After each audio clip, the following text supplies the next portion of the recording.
Assalamualaikum warahmatullahi wabarakatuh. Terima kasih sudah berkunjung di channel saya. Kali ini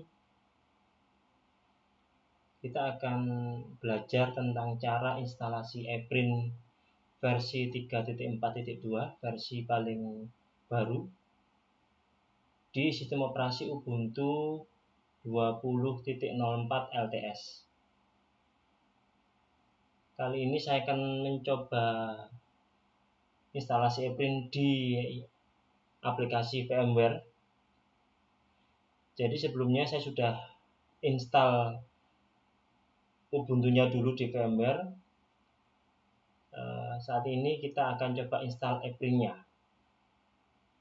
Baik, kita akan mulai cara instalasinya. Kita jalankan dulu Ubuntu yang sudah saya install.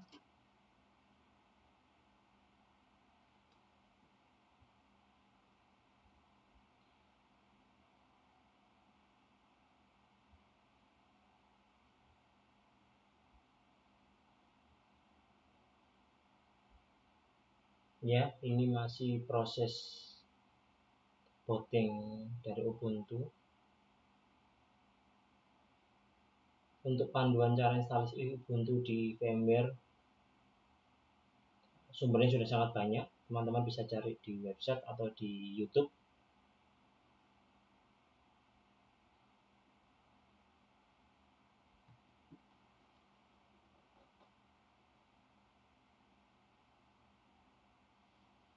Baik, ini sudah masuk di Ubuntu.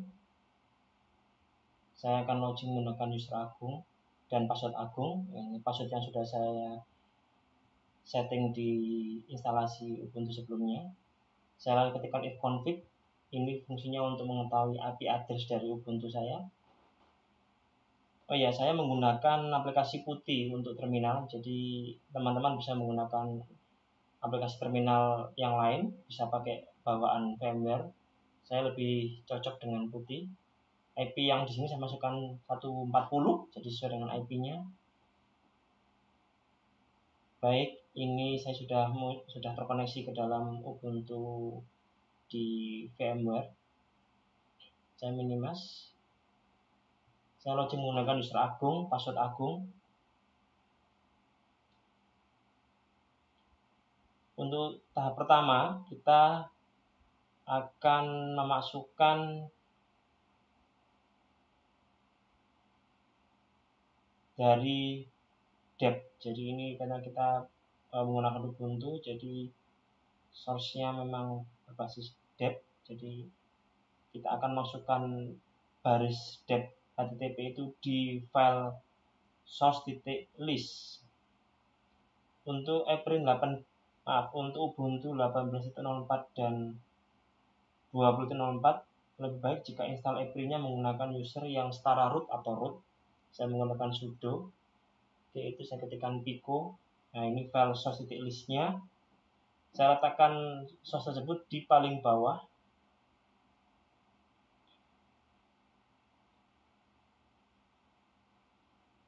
Oke, ini hanya komentar saja. Berikutnya adalah file ini, link untuk dep-nya. Oke, sudah sama. Jika sudah, file ini kita simpan. Tahap berikutnya kita menjalankan perintah wget min0 ini. Oke, kita copy. Kemudian di sini kita paste seperti ini. Kita enter. Baik, sukses. Selanjutnya kita jalankan perintah apt-get update. Baik, kita tunggu beberapa saat untuk proses update dari Ubuntu ini.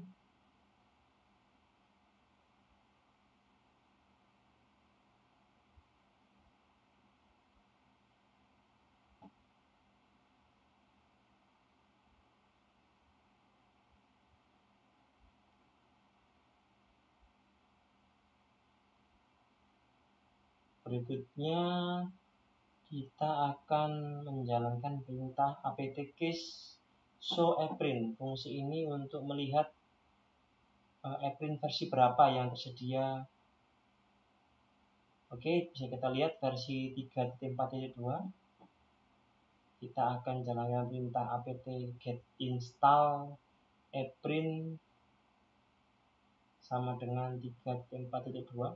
Di panduan masih menggunakan 3.4.1. Di sini kita sudah menggunakan 3.4.2. Kita enter. Baik, di sini muncul error bahwa XPDF is not installable. Jadi di Ubuntu 20.04 ini sepertinya memang paket XPDF ini sudah tidak didukung lagi oleh Ubuntu. Jadi kita harus install XPDF ini secara manual.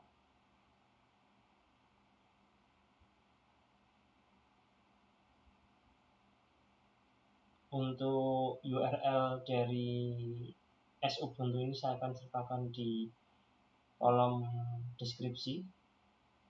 Jadi nanti Anda bisa membuka link tersebut. Cara yang saya pakai ini mungkin bisa saja berbeda dengan cara yang teman-teman pakai. Jadi kalau memang teman-teman mengetahui cara install XPDF yang lebih sederhana mungkin, atau mungkin lebih cepat, boleh menulis di kolom komentar. Pastinya itu akan sangat bermanfaat bagi kita semua nantinya. Ya, ini cara yang saya pakai. Jika memang masih ada kesalahan bisa dikoreksi di kolom komentar. Silakan.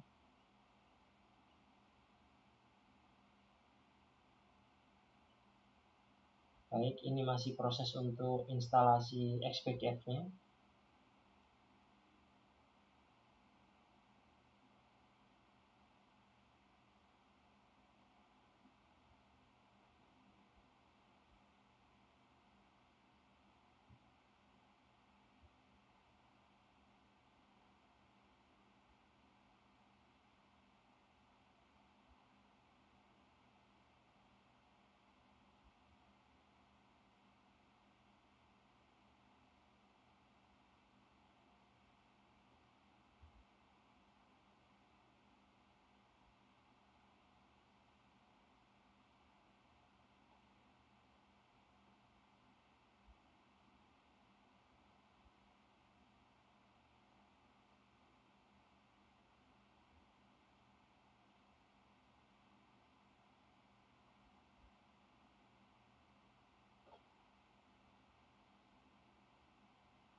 Memang untuk saat ini jika Anda ingin install eprint, memang paling stabil sebenarnya di Ubuntu versi 16.04 dengan eprint versi 3.4 bisa, atau 3.4.2 juga bisa. Oke, itu ada error, bisa kita hiraukan saja, tidak masalah.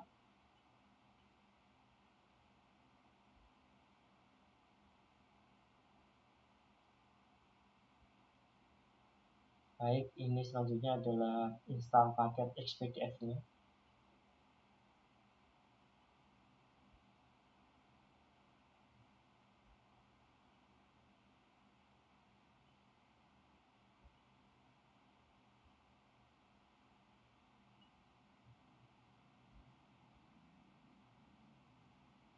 Kalau menggunakan Ubuntu versi 16.04 atau 18.04,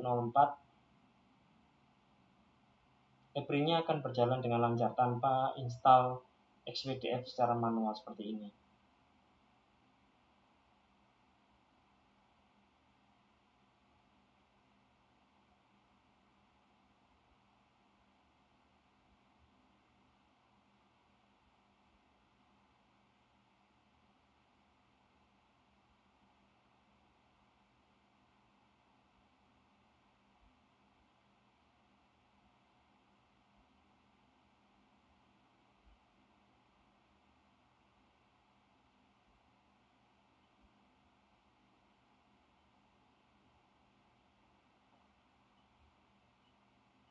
Oke, sama itu juga ada error, bisa kita hiraukan.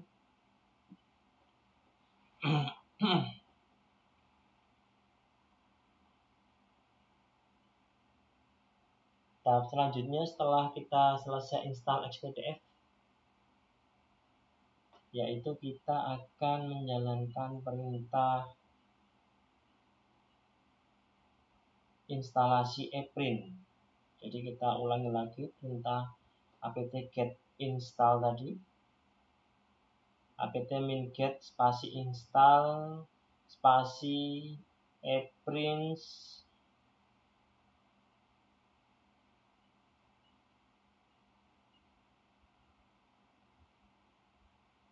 Ya, kita lihat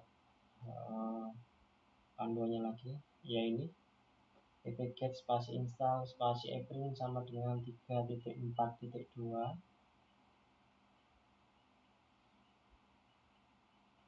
Oke, proses sudah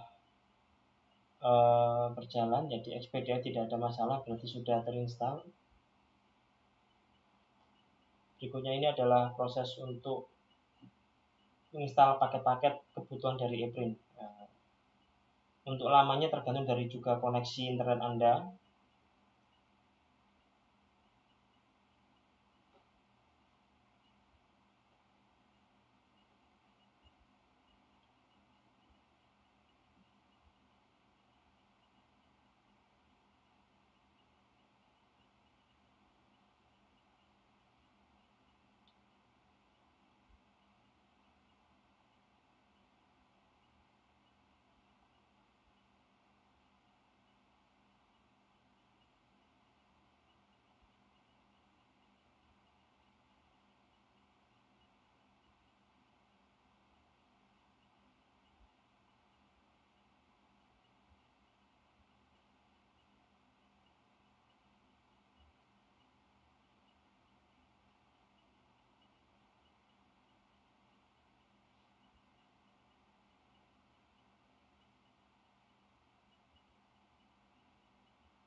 Oke, sampai sini proses instalasi Eprin-nya sudah sukses.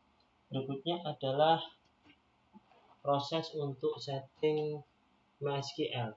Jadi memang di Ubuntu versi 18.04 dan di versi 20.04 ini ketika kita install Eprin itu memang Eprin tidak akan langsung meminta user password dari MySQL. Jadi kita harus setting password untuk root MySQL itu secara manual.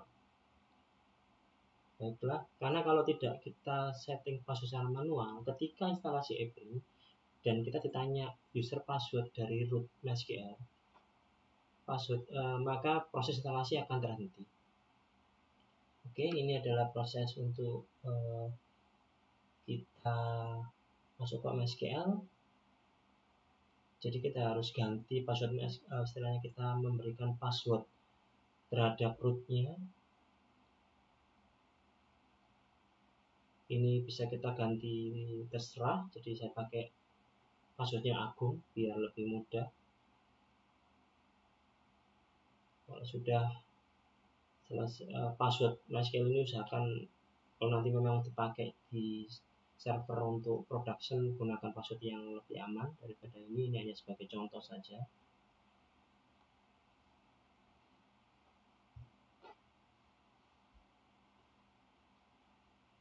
Baik, kita sudah setting MySQL password.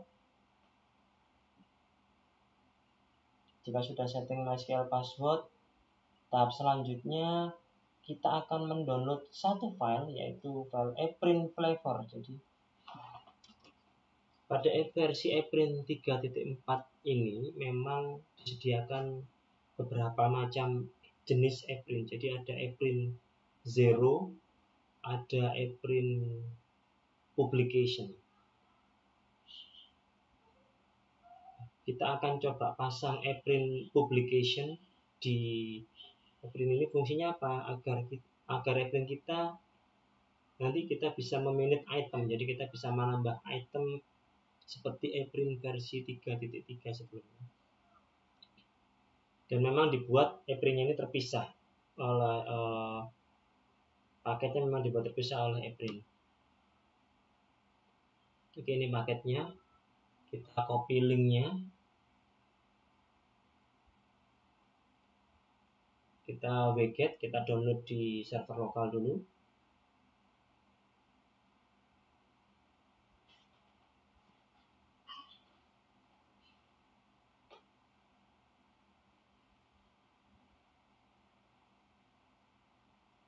Selanjutnya kita ekstrak file flavornya ini. Jadi Anda bisa tinggal copy paste perintah-perintah yang pada bagian ini sama seperti pada panduan di wiki Eprin. Setelah itu kita pindahkan folder flavor public. Ini bedanya. Jadi bedanya di sini adalah di panduan memang tujuannya adalah /opt/eprin3, sedangkan di instalasi ini Eprin berada di folder /usr/share/eprin. Jadi yang di panduan itu memang sepertinya Eprinnya install dari paket secara manual, jadi tidak menggunakan dep seperti yang panduan yang saya buat ini.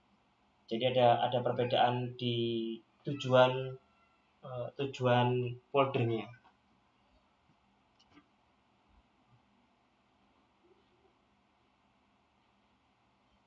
Oke, kita sudah pindahkan. Selanjutnya kita setting hak akses untuk folder public.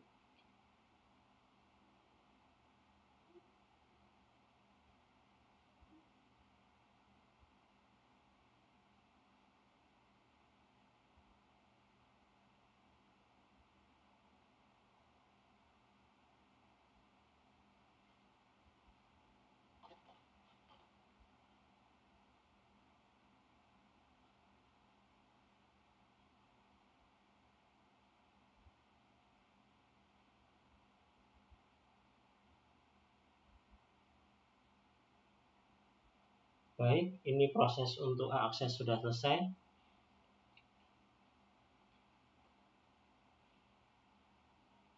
Tahap selanjutnya adalah kita login menggunakan user ePrint. Jadi dari root ini kita su spasi ePrint. Kita enter.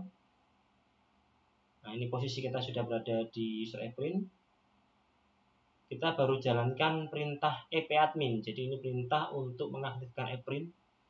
Create, epadmin create. Nah, di sini nanti akan ada muncul dua tipe. Nah, ini yang sebelumnya tadi saya jelaskan bahwa ePrint di versi 3.4 ini menyediakan beberapa tipe repository. Ada yang zero, itu yang berarti yang kosongan, jadi tipe yang memang tidak ada apa-apanya, tapi ePrint-nya saja terinstall. Sedangkan versi pub ini versi yang publication, jadi versi yang ePrint yang seperti versi sebelumnya. Jadi versi 3.3 ini modelnya adalah pub. Mungkin pihak ePrint membuat zero ini jadi yang memang benar-benar kosongan. Mungkin ada yang orang yang mau coba-coba trial untuk ePrint seperti apa, karena itu disediakan beberapa tipe repository. Selanjutnya kita akan install untuk pub. Jadi caranya sama, bin/epadmin create pub.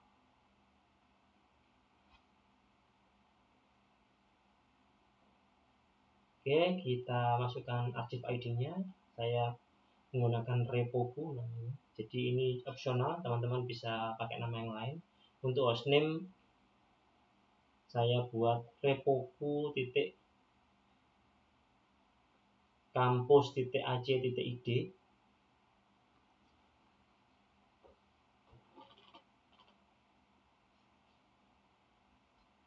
Web server kita enter saja, enter. Administrator email, saya masukkan email saya pribadi. Nama repository, ya ini saya berikan nama repo latihan kampus. Ini juga bisa teman-teman ganti dengan yang lain. Nah, ini database. Nah, ini tadi yang berhubungan dengan MySQL tadi. Ini kita enter. Engine-nya pakai InnoDB, kita enter. Database repoku, yes, kita enter. Nah, ini user root. Password ini adalah password yang tadi sudah kita setting. Tadi saya menggunakan password Agung. Jadi kalau teman-teman mungkin pakai password yang lain, ya berarti diisikan dengan password yang Anda sudah ganti. Jadi ini memang tidak kelihatan passwordnya. Jadi saya ketikkan Agung, kemudian kita enter. Create database table, yes, kita enter. Ini proses create table.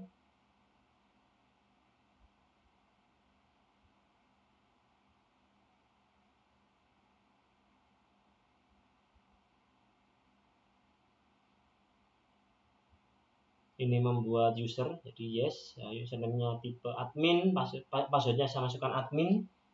Jadi saya buat sama saja, user admin, password admin. Email ini saya masukkan email saya pribadi lagi. Membuat web pages, yes, saya enter.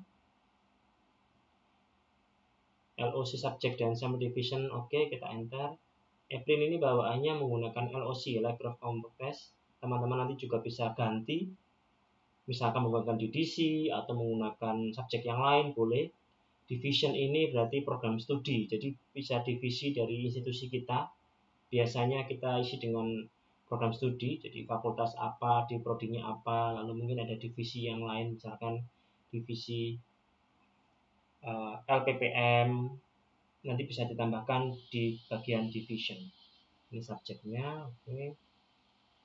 Ini penambahan config di apa aja, kita enter saja. Oke, sampai sini selesai. Jika sudah, kita exit. Jadi kita perintahkan exit, kita ketikkan perintah exit, lalu masuk lagi ke user root. Di sini kita, jadi Apache ini defaultnya membawa konfigurasi bawaan, jadi kita disable saja. Jadi kita ketika perintah A2 decide, Tapi mungkin ini juga bisa berbeda di kondisi server yang teman-teman miliki. Jadi bisa langsung A2N1 boleh tanpa disable yang default. Jika sudah, kita restart server Apache-nya untuk melakukan perubahannya bisa kelihatan. Oke, service sudah. Selanjutnya kita akan coba buka Eprin yang sudah kita install. Oke, kita buka Notepad, teman-teman, klik kanan Run Administrator. Yes, kita ketik yes. Nanti akan muncul seperti ini. Kenapa harus run as administrator? Karena file Notepad ini akan mengganti file host. Jadi file host ini berada di file sistem dari Windows. Jadi dia membutuhkan hak akses administrator. Oke, kita open, lalu arahkan lokasinya di c/windows/system32/driver/etc. Nanti di dalam folder etc ini kita open yang all file, nanti ada file host. Jadi file host ini memang tidak ada extensionnya, jadi memang tidak langsung muncul. Jadi kita harus setting all file biar muncul file host ini. Kita open file hostnya.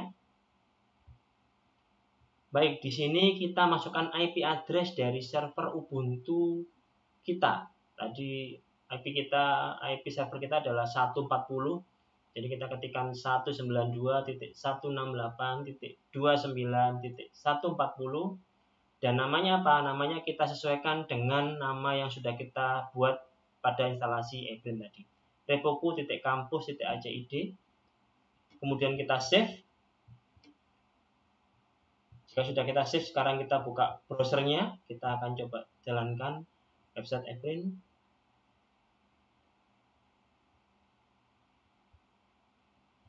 repoku.campus.ac.id, kita enter dan oke, instalasi Eprin 3.4.2 di Ubuntu 20.04 LTS sudah berhasil. Jadi memang tampilan Eprin 3.4.2 ini sedikit berbeda dengan tampilan Eprin 3.3 dan dia juga lebih lebih responsif websitenya. Nah, ini kita coba login menggunakan user admin dan password admin yang sebelumnya sudah kita setting. Ya, seperti ini dalamnya, halaman dashboard default 3.4.2. Kemudian kita menu deposit. Kalau teman-teman tadi pilih core, otomatis ketika new item ini tipe-tipe ini tidak muncul seperti itu ya.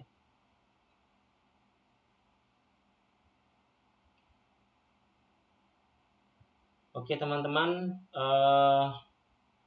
demikian sharing saya. Jadi semoga instalasi ini bermanfaat buat teman-teman semua dan teman-teman bisa mempraktekkannya.